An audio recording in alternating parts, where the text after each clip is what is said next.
Bismillahirrahmanirrahim. Assalamualaikum warahmatullahi wabarakatuh. Apa kabar? Salam sehat selalu dan bahagia. Episode kita yang ketiga kali ini dalam membuat tugas akhir atau skripsi atau tesis atau disertasi adalah cara penulisan sumber referensi dalam penulisan kutipan. Sebelum kita bahas materi ini, jangan lupa subscribe dulu ya, atau di like, comment, and share.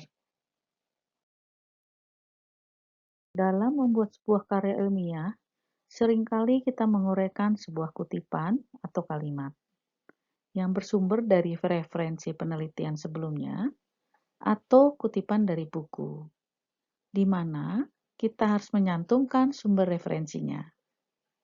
Untuk itu, ada dua cara penulisan sumber referensi dalam penulisan kutipan. Yang pertama, atau cara A, yaitu cara manual, dan yang kedua, atau cara B, yaitu cara melalui menu reference dalam Microsoft Word. Cara manual. Cara manual. A. Penulisan sumber referensi sebelum penulisan kutipan.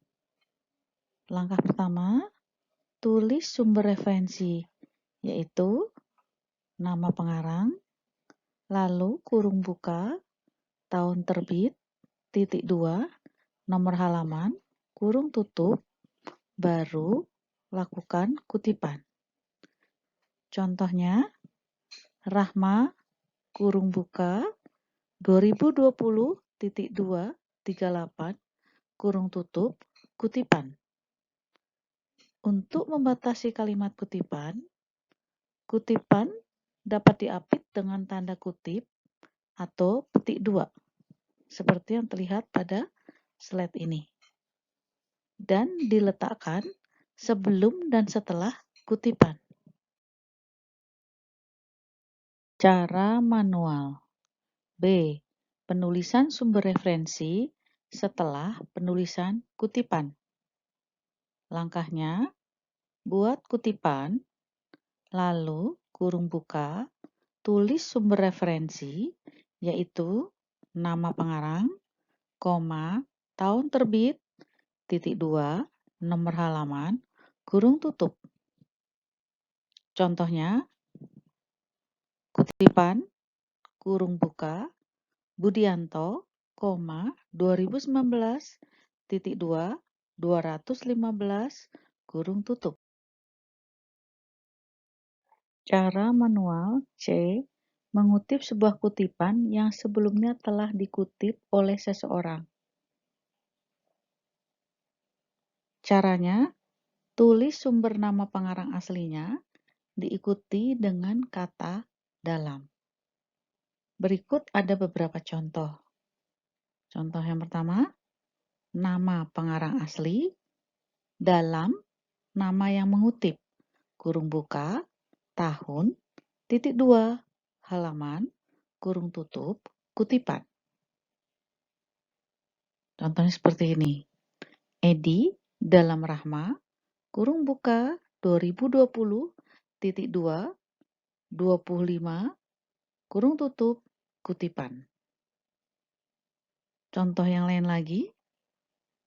Pengarang asli, kurung buka, tahun, kurung tutup, dalam, nama yang mengutip, kurung buka, tahun, titik 2, halaman, kurung tutup, kutipan.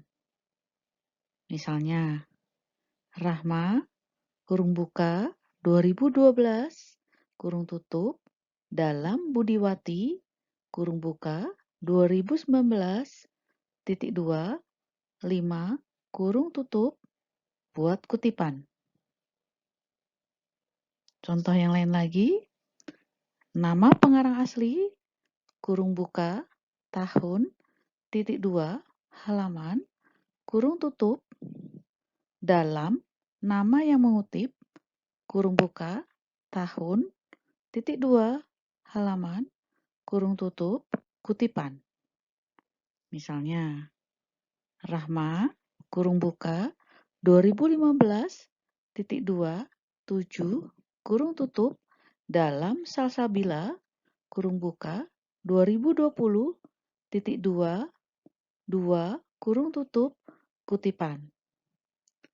Untuk membatasi kalimat kutipan, kutipan dapat diapit dengan tanda kutip atau petik 2, seperti yang terlihat pada slide berikut, dan diletakkan sebelum dan setelah kutipan.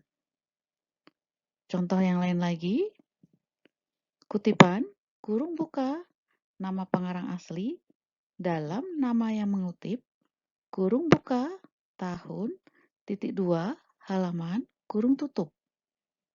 Misalnya, kutipan, kurung buka, Edi dalam Rahma, kurung buka, 2020.2.25, kurung tutup.